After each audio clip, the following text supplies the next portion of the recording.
Sud Radio Sarroul, 18h-19h, Laurence Perrault, Pierre Chasseret. Ça y est, nous sommes dimanche soir. Coucou, bonjour mon Pierre. Salut Malolo, comment ça roule? Ça roule plutôt bien, dimanche soir. J'espère que pour tout le monde, le week-end a été très très bon. Nous vous accompagnons jusqu'à 19h. Un numéro de téléphone évidemment pour contacter l'émission et réagir tout de suite, 0826 300 300.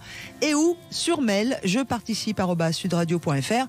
On prendra vos coordonnées, vous mettez bien ça roule dans l'objet de votre mail et puis on vous fera participer, par exemple dimanche prochain, si vous avez envie d'être avec nous.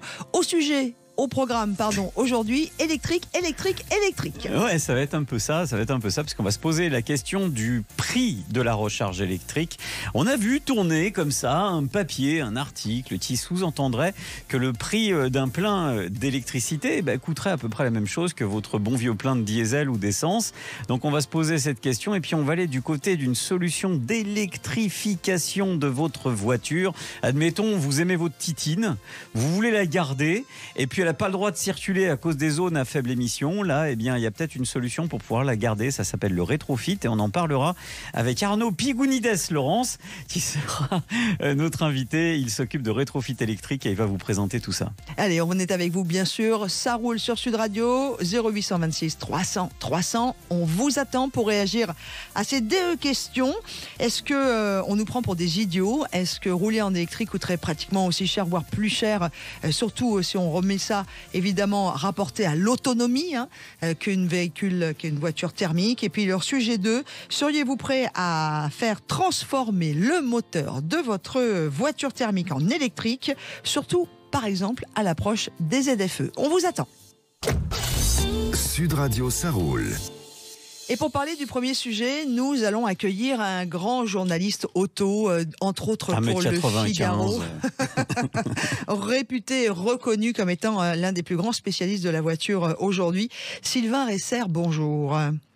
Bonjour Laurence, bonjour Pierre. Salut Sylvain. Merci d'être avec nous. Alors comme ça, vous avez fait trembler la sphère Internet, Twitter, tout le monde, tous les réseaux sociaux, parce que vous avez fait et vous avez commis plutôt un article sur le fait que en véhicule électrique, le kilowatt serait aussi cher que l'essence.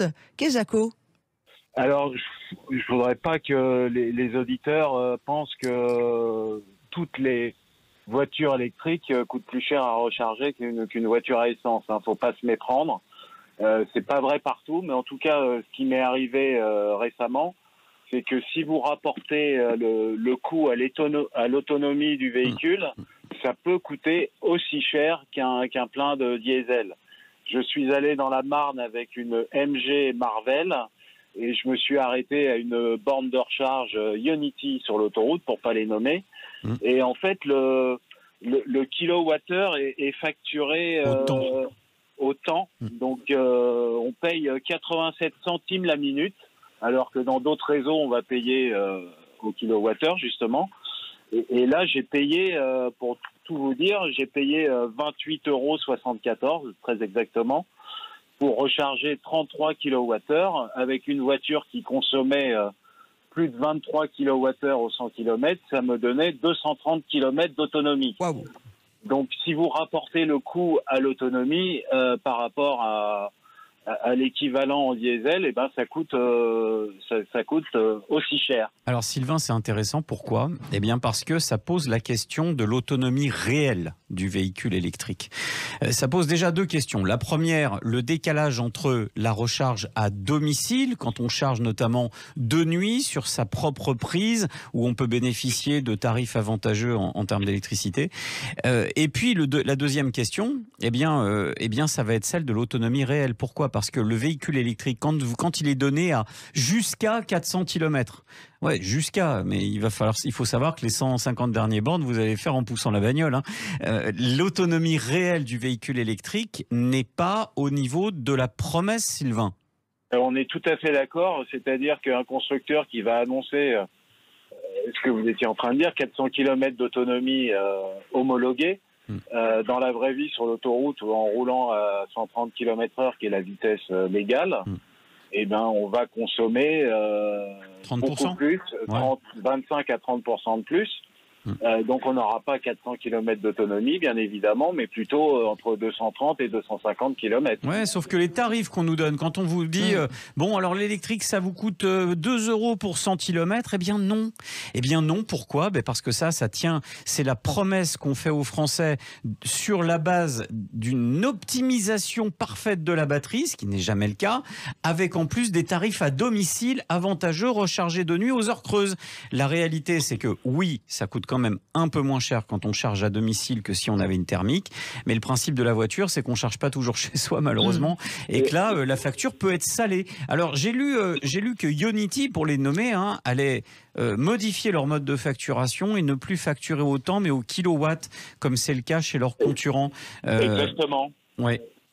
Exactement. À partir du mois de juillet, théoriquement, ils vont basculer sur une tarification au kilowattheure. Alors, avant de continuer, il y a Guillaume qui a fait le 0826 300 300 pour réagir.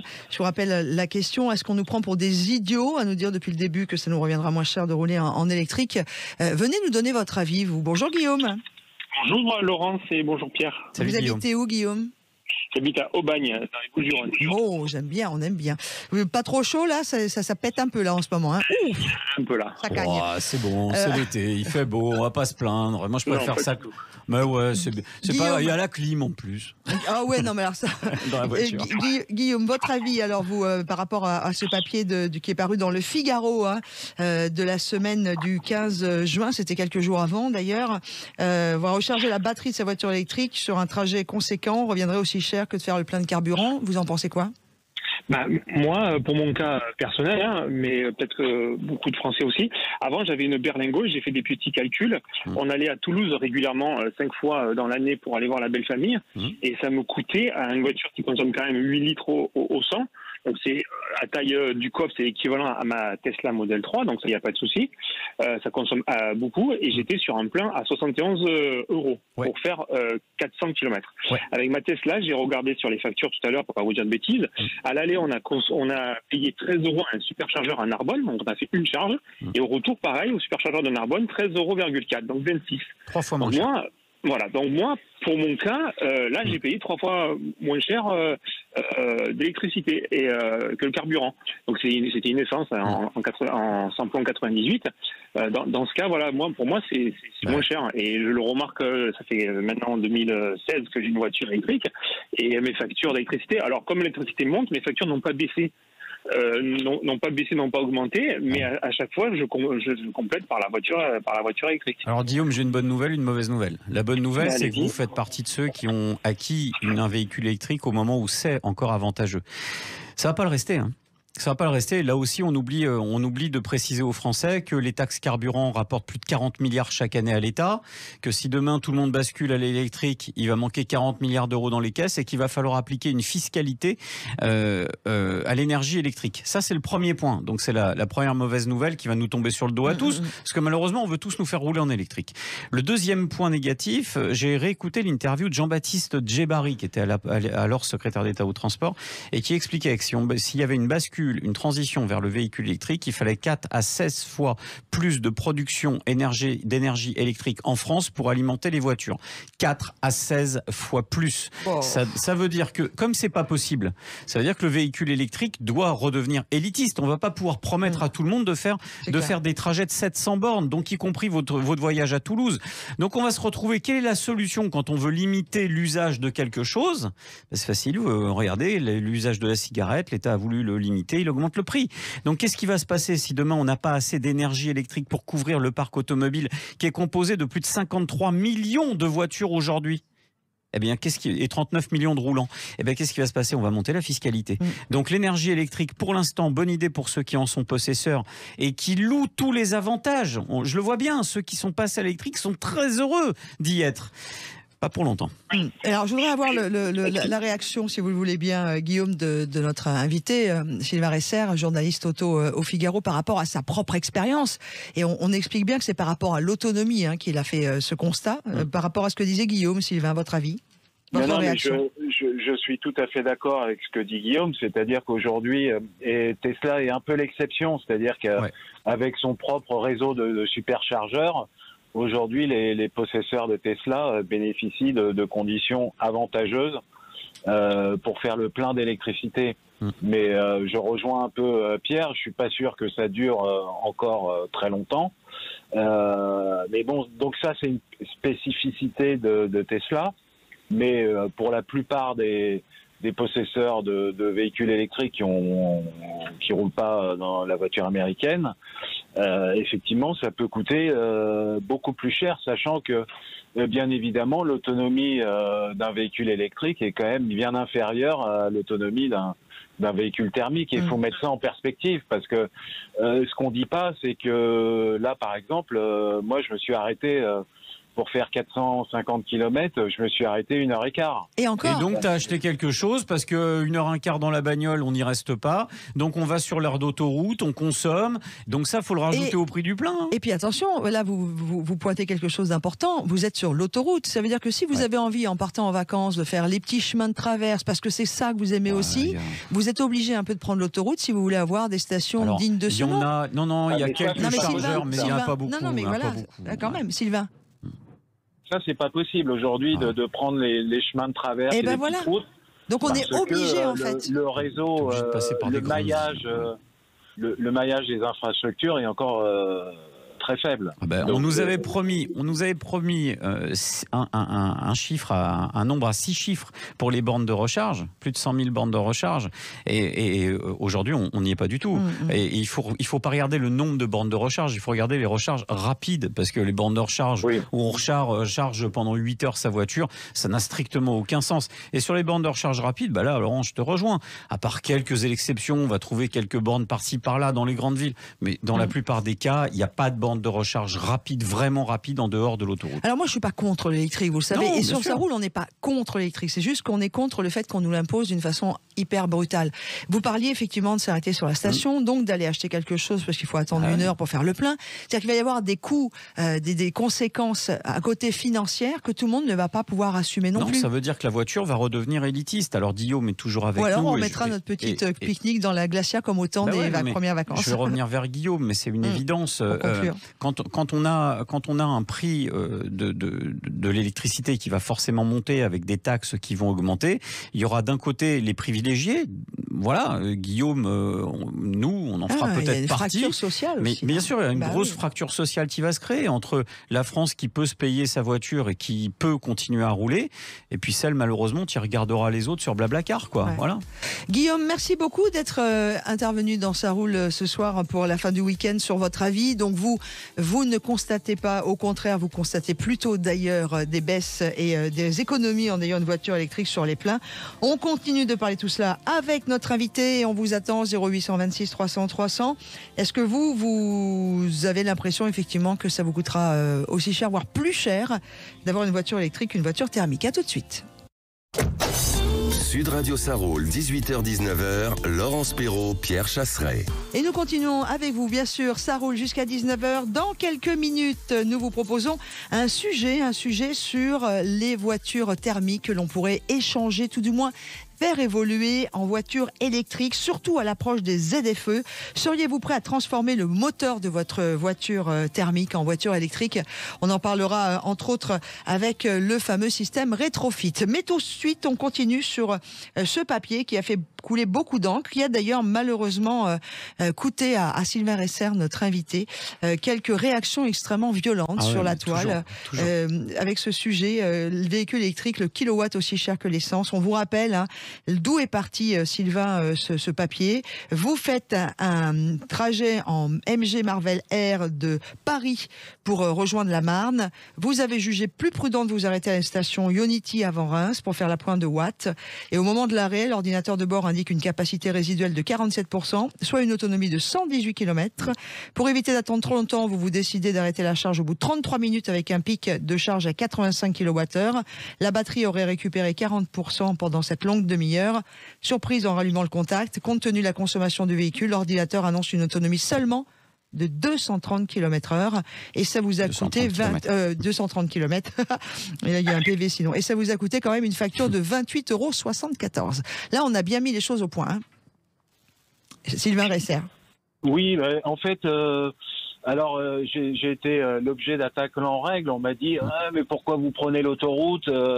Bon, je veux bien, mais si on prend pas l'autoroute, si on prend la nationale, il n'y a pas de borne sur les nationales. Donc, ouais, et puis après, Sylvain, on va t'expliquer que tu n'es pas obligé de rouler à 130, mais que tu peux aller à 110, voilà, qu'il faut sauver la planète, et on connaît le blablabla habituel. Sauf que ça, le problème, c'est ce que je constate, et c'est peut-être ce que tu vas me dire, toutes ces minorités qui font beaucoup de bruit aujourd'hui, moi je trouve qu'elles font du mal presque aux véhicules électriques. Parce que le véhicule électrique, on va dire la réalité, et Sylvain, c'est bien que tu sois là, c'est hyper agréable à conduire, franchement, en toute honnêteté. Ah ouais, je partage cet avis-là. C'est sûr que c'est très très agréable. Il n'y a pas de bruit, il n'y a pas de vibration, il y a la puissance et le couple disponibles immédiatement. Là, on peut pas le nier. C'est très très agréable de rouler en véhicule électrique. Le problème, c'est qu'on en a fait un opposant du thermique, c'est qu'on n'a pas voulu aller sur des solutions de mix énergétique où on laissait les technologies se développer et au final on finit par avoir des clans.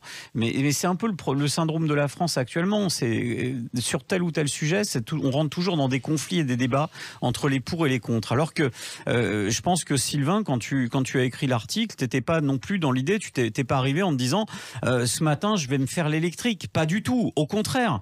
Mais je pense que tu as voulu raconter une expérience et peut-être l'une des failles actuellement sur ces plans. En parlant d'expérience, racontez-nous le voyage retour, Sylvain, parce que c'est digne d'un film comique, à vous l'expliquer dans votre papier qui est paru le 9 juin dernier dans le Figaro. Bah oui, parce qu'en fait, j'ai fait cette expérience quand il y a eu l'épisode d'orage qui a traversé la France. Et donc au retour, je me suis arrêté au même endroit, mais de l'autre côté de l'autoroute, bien évidemment.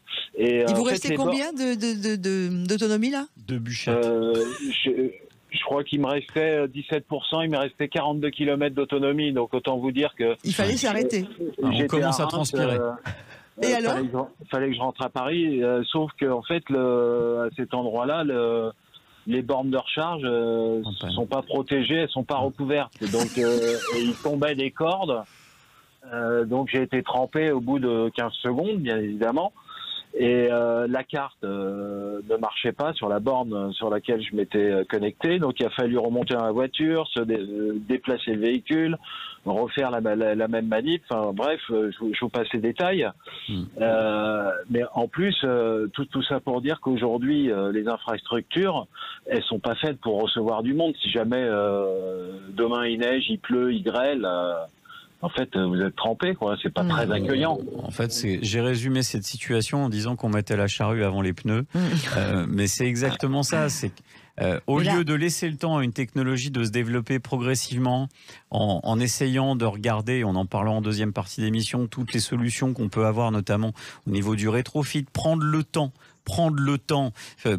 de laisser aux Français le choix de leur prochain véhicule. Et ça permettrait de faire émerger des technologies sans les opposer. Là, on est dans la précipitation. Donc, effectivement, quand on fait un plein d'électrique, c'est vrai, je l'ai vécu, on a une carte et ça demande un petit peu de manipulation, sauf que les bornes ne sont pas protégées, qu'elles sont en plein air. Et c'est vrai que c'est pas toujours agréable. Mon Sylvain, t'as pas eu de chance sur ça. Alors, je veux faire un petit calcul, Sylvain Resser. 36,58 €. Voilà, ça c'était ce que vous avez dû faire en retour, sinon vous étiez vraiment en panne, pour une autonomie seulement de 223 km. Mais bon, on va faire simple. Et vous m'avez dit le premier plein, on était à combien?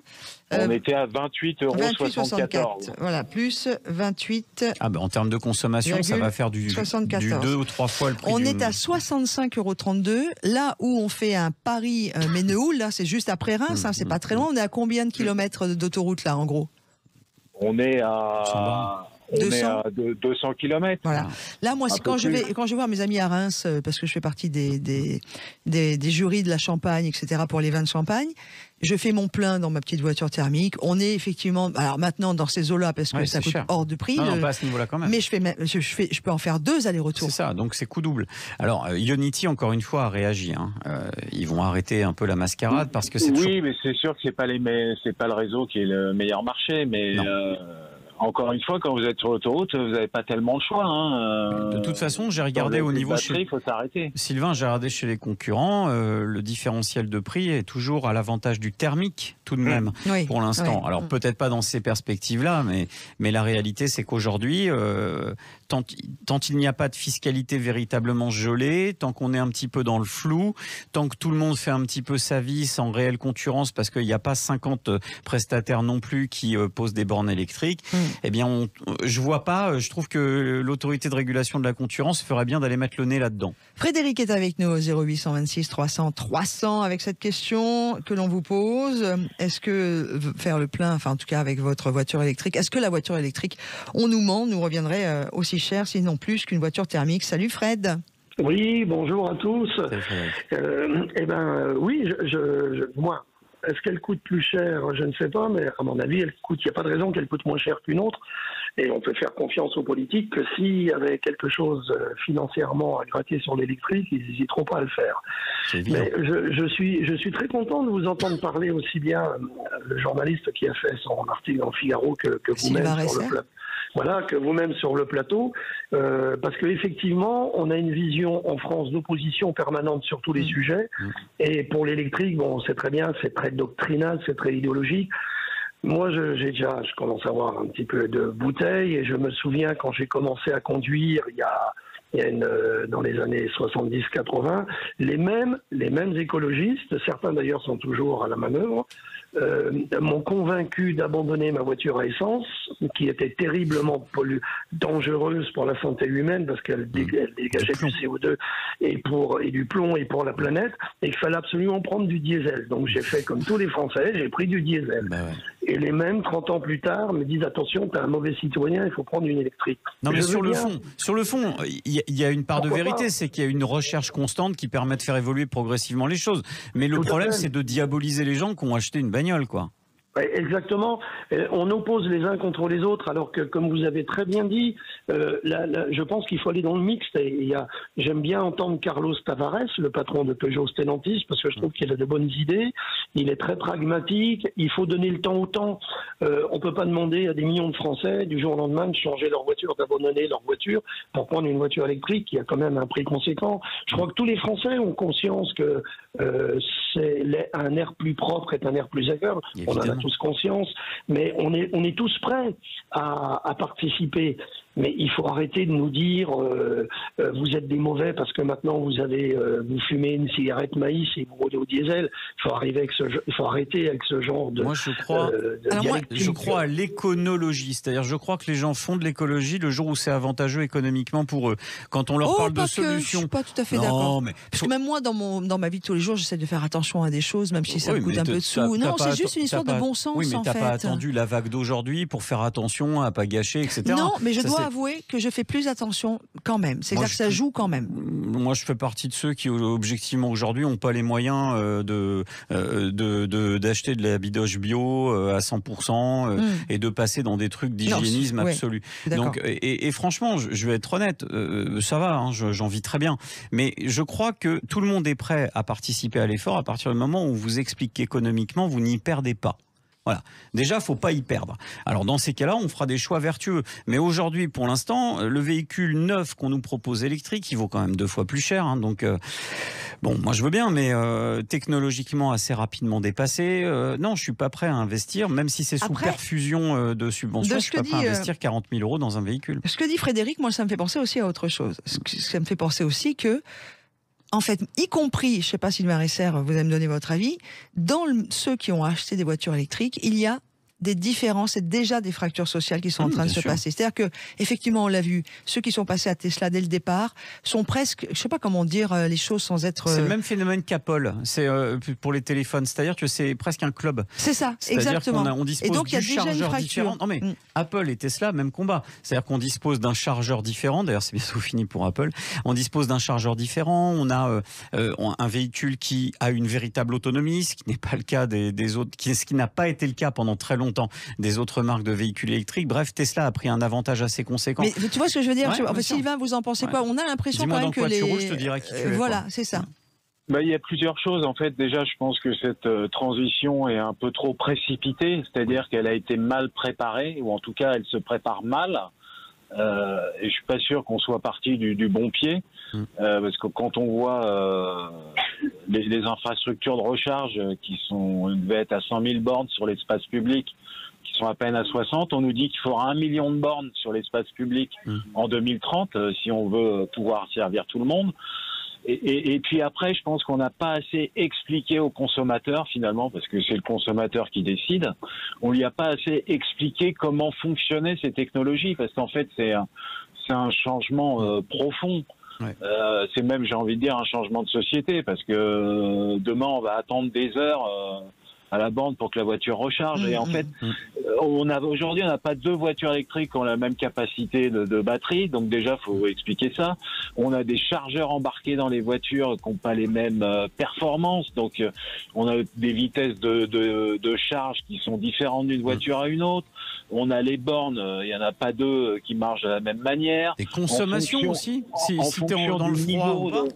Oui, et en fonction de la capacité résiduelle de la batterie, vous allez charger plus ou moins vite. Ouais. Si la batterie a été préparée, si elle est préchauffée, il y a tellement d'éléments de paramètres qui rentrent en ligne de compte que les gens n'y comprennent plus rien, mais parce que personne n'a fait l'effort d'explication. Sylvain Resser, on aura donc bien évidemment l'occasion de vous réinviter prochainement, puisque ce sont des sujets qui vont être omniprésents, surtout évidemment avec les ZFE, surtout aussi avec l'interdiction des voitures thermiques en 2035.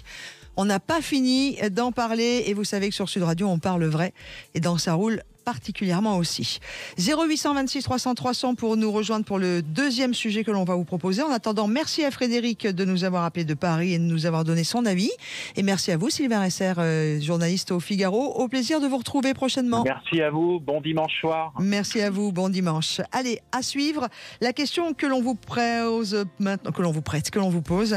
Seriez-vous prêt, à faire transformer le moteur de votre voiture thermique en électrique, surtout à l'approche des ZFE? À tout de suite. Sud Radio Ça roule, 18h-19h, Laurence Perrault, Pierre Chasseret. Et nous continuons notre rendez-vous Ça roule en ce dimanche soir jusqu'à 19h en votre compagnie. Je vous rappelle que vous pouvez aussi nous appeler dès maintenant au 0826 300 300 si vous voulez échanger avec Pierre Chasseret et sa belle casquette de 40 millions d'automobilistes. Tous les sujets qui ont lieu à un trait avec la route, avec les politiques routières, avec ce qui vous énerve sur la route. Vous venez en parler et échanger avec Pierre. Mais tout de suite, voici la question que l'on vous pose.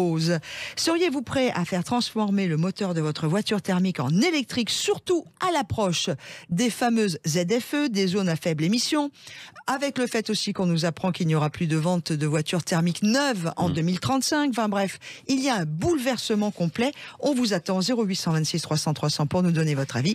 Et nous accueillons Arnaud Pigounides, qui est entre autres le fondateur de Rêve Mobility, qui est avec nous. Bonjour Arnaud. Bonjour. Un mot sur Rêve Mobility ?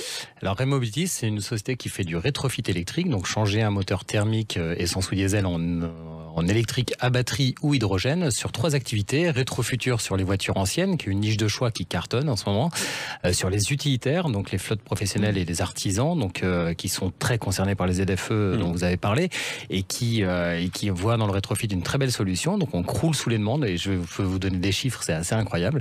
Et aussi une division poids lourds et bus, donc qu'on vient d'ouvrir, avec le premier bus rétrofité qui circule, et j'annonce aussi que des agglomérations ont l'intention de faire du rétrofit de leur propre bus. C'est un peu nos deniers, et donc c'est une manière aussi de décarboner des véhicules qui sont déjà là.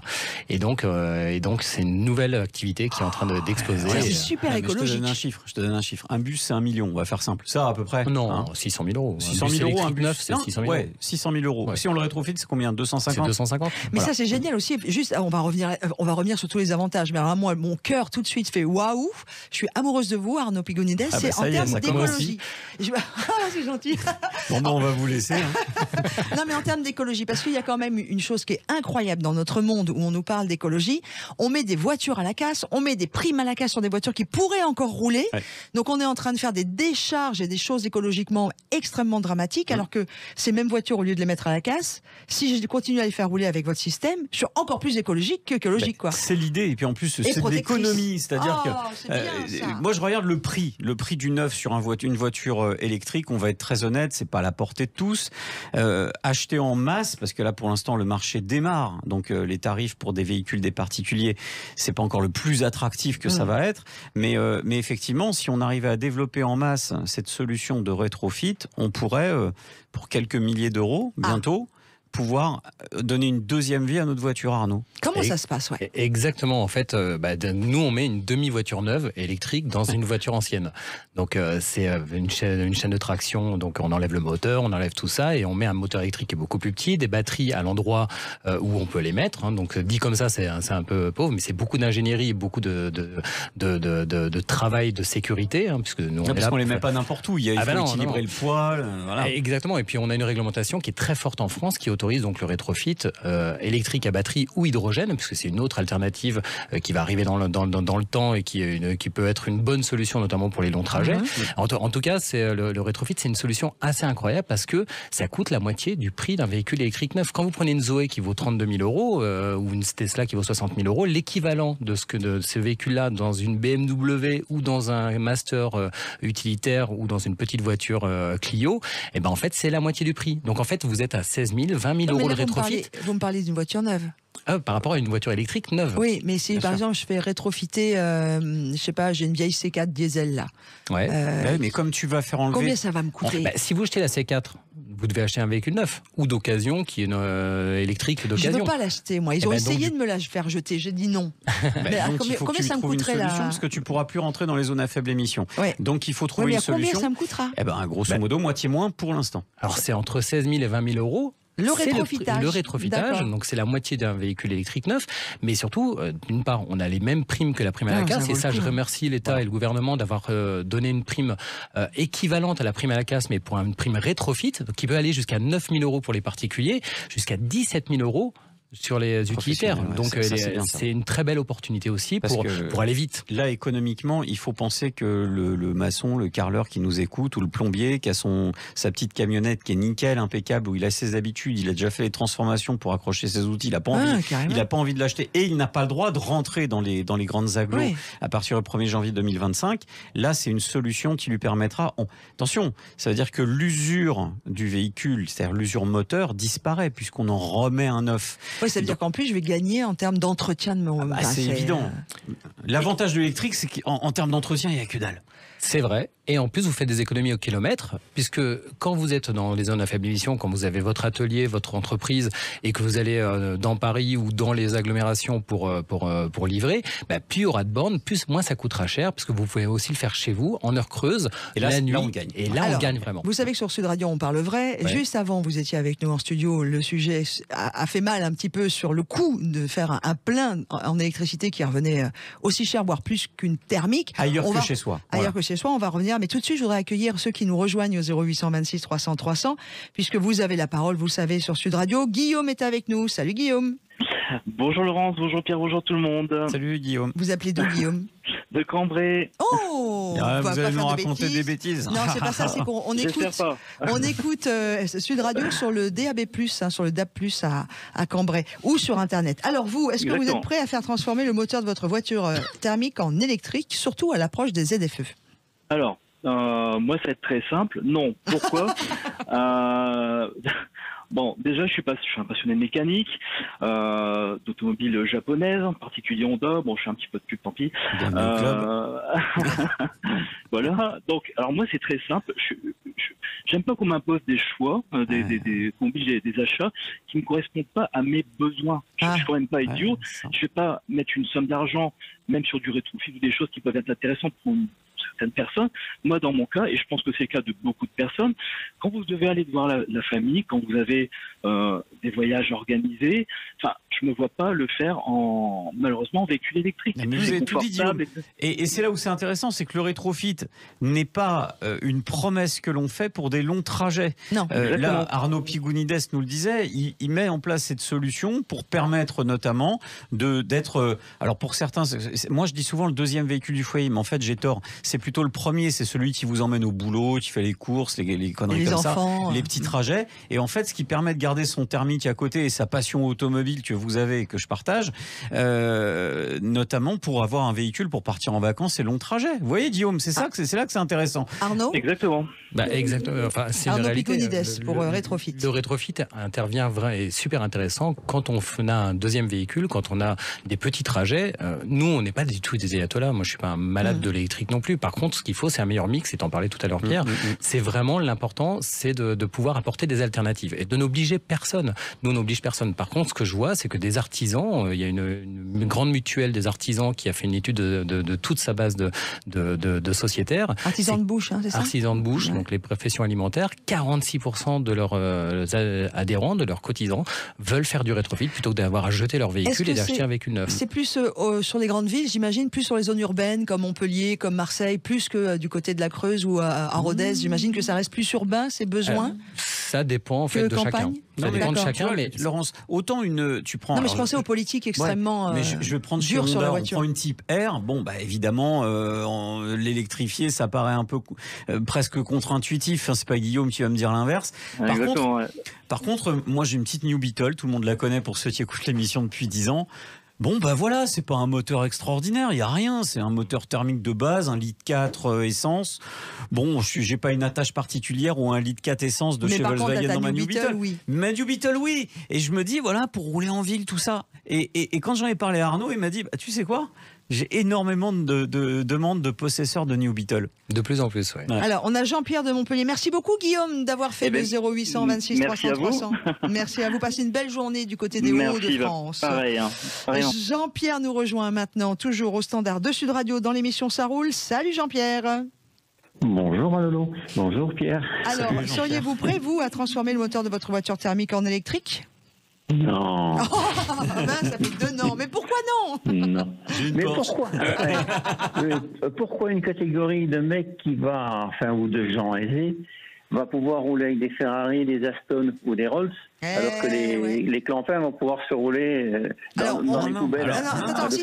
On rappelle pourquoi Jean-Pierre dit ça, c'est que sur l'histoire des 2035 où il n'y aurait plus de voitures neuves thermique, on n'aurait plus le droit d'en fabriquer, d'en vendre. Il y aurait actuellement à l'étude une partie où tous les grosses Ferrari et compagnie seraient pas touchés par ça. Voilà, c'est pour ça que dit Jean-Pierre en parle. Je vais être très honnête avec vous. Pour l'instant, ça reste une rumeur parce que la proposition de la Commission a été terrible sur l'interdiction des véhicules. Je vais m'aller plus loin. Le président Emmanuel Macron souhaitait sauver l'hybride et interdire les véhicules thermiques à 2040. On a la présidence de l'Union européenne, donc on pourrait penser que quand même il a un peu d'influence. Et au final, c'est 2035 et les hybrides sont touchés aussi. Donc aujourd'hui, pour l'instant, c'est panique à bord chez tous les constructeurs et c'est tout à fait normal. Mais faut pas, en fait, encore une fois, faut pas opposer. Il faut comprendre les différents usages. L'usage de la petite voiture électrique que vous rechargez pour pas cher à la maison sur les heures creuses, qui vous permet de faire les courses et que vous allez amortir, parce que Arnaud, tu nous présentais le prix du rétrofit. Alors évidemment, il y a les aides, c'est bien, mais il y a aussi le coût d'utilisation. Et si c'est un véhicule qu'on utilise pour les gosses à l'école ou aller au boulot où on recharge, là, c'est vraiment, on va faire une économie dans le temps, donc on va amortir en plus cet achat. Il faut pas le confondre avec la volonté politique de tuer le thermique. J'ai envie de dire, c'est 2 débats différents, Jean-Pierre. C'est ça qui est compliqué, parce que moi, je suis comme vous, j'ai pas envie qu'on m'impose quelque chose, mais j'essaye de me remettre un peu avec un peu de recul et de me dire, ouais, mais enfin, si je peux avoir un truc qui me coûte 4 fois moins cher à l'utilisation, c'est comme si je vous proposais actuellement de payer votre plein à 50 centimes le litre. Vous allez me dire oui. Le retour à la diligence. Bah ouais, non mais... Ou la voiture à pédale pour avoir de jolies cuisses. Là, c'est 4 fois moins cher. Donc là, en fait, c'est... Est-ce que vous seriez prêt à investir 10 000 € pour payer votre essence à 50 centimes ? Bah, il y en a beaucoup qui vont vous dire oui. Si c'est 10 000, oui, mais si c'est 50, non. Eh ben voilà, on est d'accord. Eh ben là, c'est le cas du rétrofit. C'est ce que vous êtes prêt à mettre 10 000 balles dans votre voiture pour l'équiper, pour pouvoir circuler à un tarif 4 fois moins cher. Alors moi, je vais mettre excusez-moi, je vais voir avec Arnaud et je vais mettre un pavé dans la mare. Voilà. C'est qu'aujourd'hui, on a le prix du kilowattheure actuel. Oui. Mais est-ce que dans 2 ans, 3 ans, en 2035, tu le disais tout à l'heure, il y a 40 milliards. Voilà. Donc c'est-à-dire qu'à un moment, est-ce que ça va rester je me fais l'avocat du diable, tout aussi intéressant, Arnaud Pigonides. Alors, ce qui est compliqué, c'est que c'est à partir du moment où on va sur les autoroutes, on demande à avoir des charges rapides, ça demande des infrastructures qui coûtent cher, donc du coup, qui coûtent cher au kilowattheure. Et donc, c'est ce que vous avez eu dans le sujet précédent. Mais nous, si vous êtes à la maison, si vous avez une maison, alors, si vous avez de l'électricité que vous pouvez avoir en heure creuse la nuit et que vous pouvez recharger votre véhicule la nuit pendant que le temps où il dort, parce qu'il faut savoir quand même qu'un véhicule urbain, il passe 95% de son temps statique. À dormir. Et ouais, le trajet moyen, il n'est même pas de 20 km pour aller du travail, enfin de la maison au travail, après aller au supermarché ou aller aller voir un concert le soir et rentrer chez soi. Donc en gros, il y a énormément de moyens de faire des économies, il y a énormément de moyens d'acheter de l'électricité pas chère parce que c'est un usage quotidien qui est plutôt simple, un usage simple, parce qu'on parle beaucoup d'usage, même vos auditeurs en parlent. C'est mon usage qui est le plus important et nous en fait on intervient au moment d'un usage qui est quotidien, qui est petit. Donc le rétrofit avec 180 km d'autonomie, donc c'est aussi une sobriété des batteries par rapport à des véhicules qui sont... Et sobriété et poids des batteries. Exactement, ouais, et surtout donc des économies et le fait d'avoir un usage quotidien avec un véhicule plutôt que d'avoir des mastodontes qui sont beaucoup plus lourds, et que tous les véhicules ont une autonomie de 600 km, sachant que oui, il faut pas empêcher les grands trajets, il faut pas empêcher les gens d'avoir une voiture qui permet de faire des grands trajets. Même limite, moi je suis pro qui reste en diesel ou qui reste en essence pour faire des longs trajets avec une voiture, mais toutes les deuxièmes voitures, tous les utilitaires, tous les véhicules qui travaillent dans les villes mériteraient d'être transformés parce qu'en plus ce sont des véhicules qui valent cher. Moi, ce que j'allais te dire, déjà, premièrement, effectivement, tu vends pas la promesse de faire 800 bornes en véhicule rétrofité, c'est pas l'objectif. C'est donc plutôt, excusez-moi, monsieur Chasseret, plutôt petit.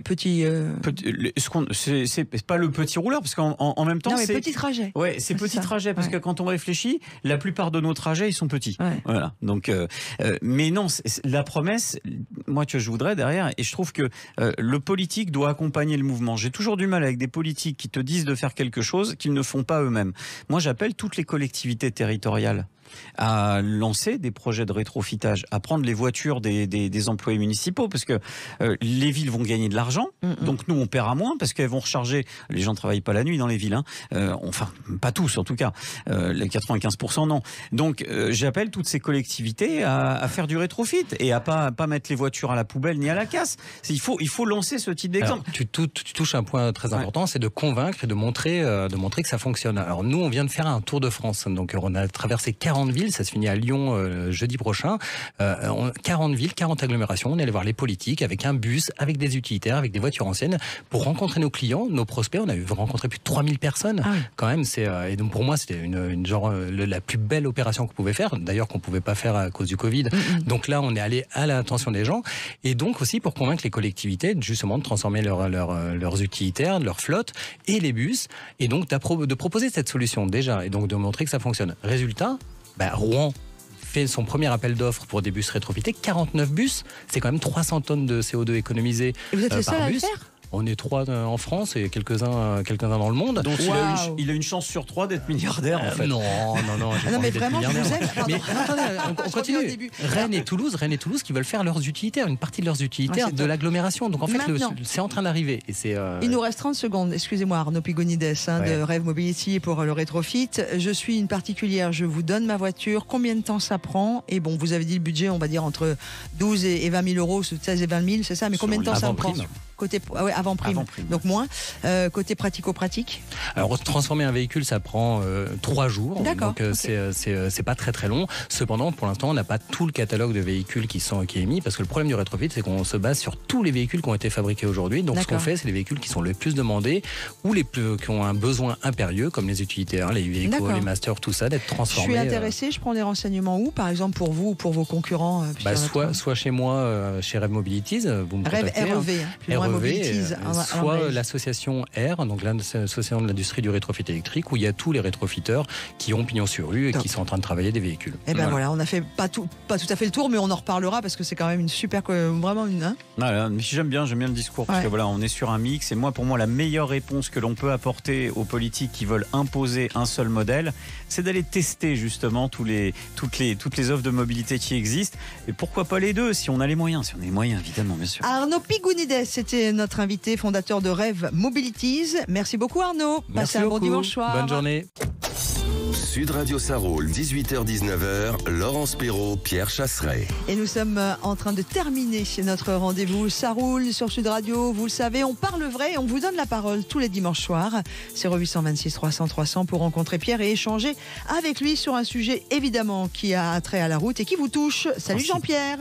Bonjour. Salut Jean-Pierre. En principe, c'est toujours un truc qui me met en colère. Donc, Laurence aime bien faire ça. Elle me met en colère à la fin de l'émission. Alors, Jean-Pierre, dites-moi tout.